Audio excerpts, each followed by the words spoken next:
You don't know, you damn well should know. My name is Rag Reynolds and welcome back to Medium Rare. Now today we're going to be talking about a highly polarizing issue that is going down, and it is basically the next adpocalypse. And it's not specifically the adpocalypse we're talking about, it's more the situation surrounding this adpocalypse. The third adpocalypse, may I add. It's this situation surrounding it and the people involved and just this whole mess. Now I want to start this off by saying I'm going to try my best to not be political or take any sort of political side or bias in this video, and I'm going to try and keep my own political opinions out of this. Instead, I want to stick strictly to the principles of what is going on and the facts of what is going on. And I will then also say what I think about it without then being too political. Anyway, essentially what's been going on is Carlos Maza, a writer for Vox. This is him.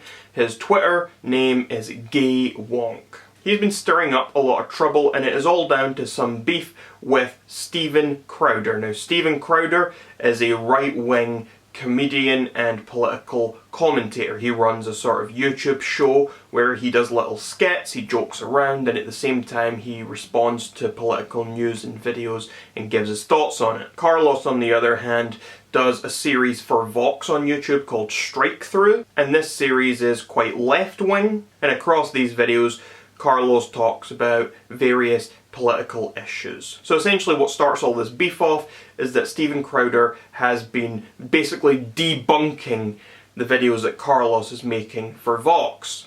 So on Steven's show he sits down and he debunks the videos while at the same time making some light-hearted jabs and joking around about Carlos. Carlos has since not taken this very well, and not specifically the debunking, he's kind of ignored that aspect of it, but rather he is very upset with some of the mean things that stevencrowder has said about him. Here's a compilation that Carlos posted on his Twitter. Before we get to the video, with our favorite lispy sprite from Vox. It's ridiculous! It's bonkers! You're being given a free pass as a crappy writer because you're gay. That center line on his little queer graph there. What is well, that now line? the graph is queer? Violence, filth. Okay, so the little queer could eat his chips all nonchalantly. It's code for rape, Mr. Queer eating chips on the Vox channel. Chip, chip, chip, chip, but you can eat just one. Like dicks. This is what Mr. Gay Vox wants to do. Mr. Lispy Queer from Vox. What were you holding, Gay Latino from Vox? Even his hand movement in fast motion is gay. Now we're here with the short-haired angry lesbian on Skype. And cable news bitching. Two gay guys sitting there eating a banana. We get the symbolism there. The truth is hiding in a closet 2 weeks later, probably along to his next Pride Parade outfit. This guy on the gay semi-Latino Vox. Oh, okay, so you really are just an angry little queer. All right, I can't deal with this Sprite anymore. Okay, he just sachets across without, like, just, the gay Vox Sprite is wrong! Now he could be a tranny, Your Honor! Never know. How many lispy, angry Sprites and Vox sachet across your screen and try and tell you otherwise. Or you, by the way, the gay Mexican guy, the gay Latino V-neck. Gay Mexican. Or Mexican gay guy used to work. Mexican gay Latino there at Vox. Oh, gay Latino from Vox. The token Vox gay atheist Sprite with surprisingly flaccid chest, considering how thin he is. It is very bizarre to me. Ad hominem, yes, but it was an addendum to fact. A lot of those clips were out of context, but there are repeated instances of where Steven refers to Carlos as, for example, a lispy queer or a gay Mexican and other things like that. Now, Carlos is very upset by that, and I can understand being upset by that sort of thing. However, Steven's big point here is that he has not called Carlos anything that Carlos doesn't really refer to himself as. Carlos often refers to himself as a queer. Carlos is a Mexican. Carlos does have a lisp. So when Steven calls him a lispy queer, that is exactly how Carlos describes himself. That's what he is. When Steven calls him a gay Mexican, that is what he is. That's how Carlos describes himself as well. So Steven struggles to see why he is taking such offense to that, and I can kind of see both sides there. We also need to remember the fact that Carlos's Twitter username is literally gaywonk. Carlos describes himself as gay all the time, so I think for me personally that lessens a lot of the things Steven was saying. Especially when you then consider that Steven is a comedian. These clips are largely out of context. Steven does throw a lot of jokes and little light-hearted jabs into his videos when he's talking about serious political issues. So for me, maybe it's not the kind of thing I would have said if I was in Steven's shoes, but I can understand it to an extent. Anyway, all this escalated when Carlos got on Twitter and started demanding that YouTube do something about Steven Crowder. He started trying to rally people around him, and he started trying to make this about LGBT people, and he started trying to say that Steven Crowder had been harassing him. Carlos went on to show examples and evidence of a point where he was doxxed and his phone number was leaked, and he had a bunch of different texts, all from people telling him to bait Steven Crowder. Now, I can sympathise with that, and I think that's horrible, and I completely condemn doxing. And Steven Crowder himself has also come out saying he condemns doxing, and he said that numerous times in the past. However, I struggle to see where any sort of harassment is actually coming into play here concerning Steven himself. Yes, Carlos is being harassed by people who have doxed him and who are sending him texts. Carlos is maybe being harassed by some of Steven's fans on Twitter.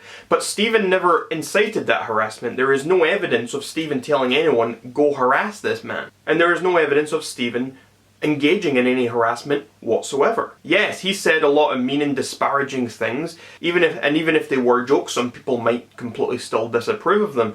But that's not harassment, especially when you have to remember that he didn't just make videos just to make fun of him. These were videos Steven was making debunking videos that Carlos had already made. It's not like Steven was just uploading random videos making fun of Carlos with no other context around that. And I do think there's a bit of a difference there. And YouTube also agreed. In YouTube's official response, they said, "Thanks again for taking the time to share all this information with us. We take allegations of harassment very seriously. We know this is important and impacts a lot of people. Our team spent the last few days conducting an in-depth review on the videos flagged to us. And while we found language that was clearly hurtful, the videos as posted don't violate our policies. We've included more info below to explain its decision. As an open platform, it's crucial for us to allow everyone, from creators to journalists to late-night TV hosts, to express their opinions within the scope of our policies. Opinions can be deeply offensive, but if they don't violate our policies, they'll remain on our site. Even if a video remains on our site, it doesn't mean we endorse or support that viewpoint. There are other aspects of the channel we are still evaluating. We'll be in touch with any further updates." Now for me, this was a surprising but also very good response from YouTube. I think it's a response that says we are encouraging free speech, we are against harassment, and we are taking this seriously. Carlos, of course, wasn't happy because he wants something done. He deems this to be harassment. But as far as I'm concerned, I don't see any evidence of Steven himself harassing Carlos. Yes, he said some mean things about him. Yes, he insulted him, whether it was in jest or not. But I don't think insulting someone, regardless of what the context around that insult is, should necessarily result in someone being punished or deplatformed or anything of the sort. There are a lot of people who are making the argument that Steven Crowder's comments were homophobic and that they were hate speech. And I couldn't disagree more. I don't think they were homophobic at all. I think he was literally describing Carlos in a way that Carlos would describe himself. He was calling Carlos names that Carlos actually is, and they were also in jest. So for me, I mean, maybe I shouldn't be saying that. Maybe I've no right because I'm not a gay man. But hey, that's what I think. I don't see anything necessarily deplatform worthy that Steven said. And that's not me saying that I agree with what he said or that I condone what he said, because that's not what I'm saying at all. I'm simply saying that I don't think he said anything that would justify him being kicked off the platform or being punished in any sort of way. Now, YouTube did respond again, but before we get onto that, I do want to bring up a few other things about Carlos. Number one, there's this tweet of him literally endorsing political violence, encouraging people to throw milkshakes on others, to humiliate them. Meanwhile, Carlos is complaining that Steven Crowder is saying mean things to him online that humiliate him. There's also this tweet where Carlos is saying, "Anyway, if you want to help, I guess you can go to this dude's videos and flag them." And to me, that's insane.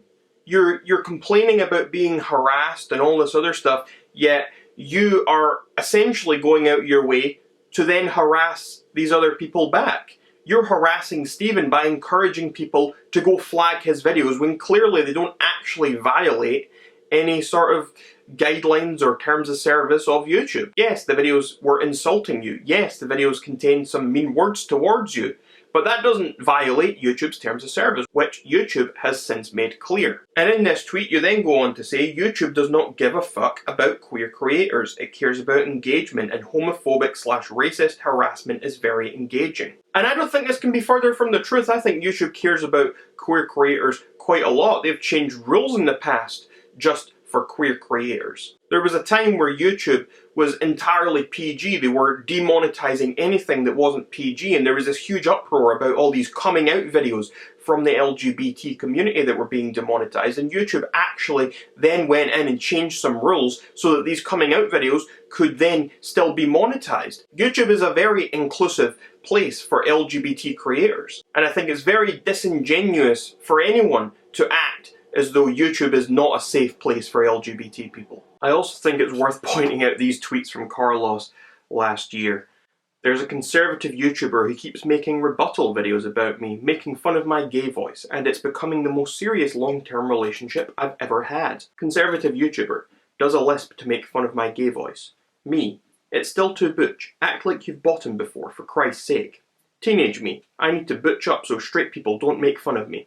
Adult me, I need to become so gay that straight people lack the vocabulary to even describe me. So as you can see there, just a year ago, Carlos was very receptive. He was playful. He was jokeful. He could take a joke. He took Crowder's words for what they were, jokes, and he played along at that point. But now he has done a complete 180, and he is going the opposite way, being very upset by these same jokes. And you know, there was a tweet I saw from Vernaculus, and I think this really does sum up my thoughts about Carlos. These people are Randall from Recess. They're narcs, they're the entitled rich lady berating and screaming at a customer service person who refuses to give her free store credit over a small mistake. They're not defenders of the weak. They want to be powerful weasels. That is how I feel about Carlos. I feel like he is nothing more than someone who has had their feelings hurt, and instead of then trying to deal with it like an adult and just be respectful or try and move on and just deal with what has happened, he instead goes and tattles. He goes and tries to tell an authority figure. He goes to the principal. He goes to the boss. He goes to YouTube and he reports what has happened because his feelings have been hurt. And then what has then happened because of this is widespread catastrophe. He has kicked off, with the help of Vox, the third Adpocalypse. Carlos had his feelings hurt because of Steven Crowder, and with the power of Vox behind him, he has then gone on a crusade, and it has led to loads and loads of channels, hundreds if not thousands of channels being demonetized by YouTube. And this was his goal all along, and he made it very clear. He kept talking about the platform. He even made a tweet saying that Steven Crowder is not the problem and monsters will always be out there, but it's the platform, and YouTube is giving a platform to these horrible harassers. And what has happened now is so many people have been demonetized, all thanks to him. Carlos Maza has left thousands of YouTubers up shit's creek with no way to pay their rent, all because he couldn't handle being called gay and Mexican, despite in fact being gay and Mexican.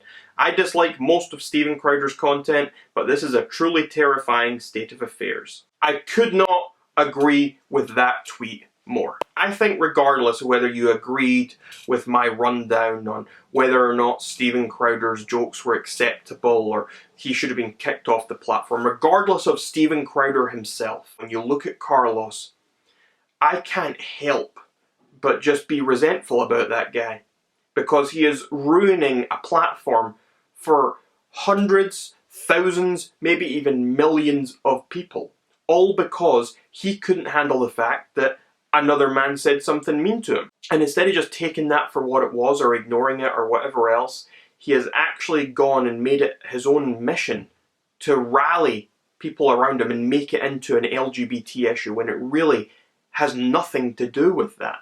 YouTube have taken away Steven Crowder's monetization, and it seems as though they've only done it because of backlash from social media and just from the public in general. This whole statement they gave clearly shows that Crowder's channel did not violate any of their policies, yet they decided to take away monetization anyway. So we're at a point yet again where neither side is content with YouTube. You have Carlos and his side and the people supporting him. They're not content with YouTube because they've not banned Crowder. And then you have the people who are siding with Crowder on the other side, and they're not content because they've disabled his monetization despite saying that he didn't even violate any of their policies. So yet again, YouTube somehow manages to fuck everything up. So to sum it all up, I think Carlos Maza is a crybaby who's potentially ruined a platform for countless people, has ruined the ability for a lot of people to make a living, all because his feelings were hurt. I think Crowder was maybe a little bit insensitive with the things he was saying, and yet again, YouTube managed to upset everyone involved. But that's just my take on all of this drama. Be sure to let me know what you think about all of this in the comments down below. And until next time, I'm Rag Reynolds. This was your medium rare drama. And you're welcome, society.